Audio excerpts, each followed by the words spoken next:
క్రయధనముకై రుధిరము కార్చితివి ఫలవంతములైన తోటగా మార్చితివి ఫలితము కొరకైన శోధన కలిగినను ప్రతిఫలముగా నాకు ఘనతను నియమించి ఆశ్చర్యకరమైన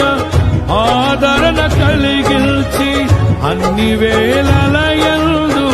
ఆశ్రయమైనావు ఎంతగా కీర్తించిన నీ రుణమే నే తీర్చగలనా ఇదే కదా నీలో పరవశం మరువలేని తీయని జ్ఞాపకం నూతనమైన కృపా నవనూతనమైన కృపా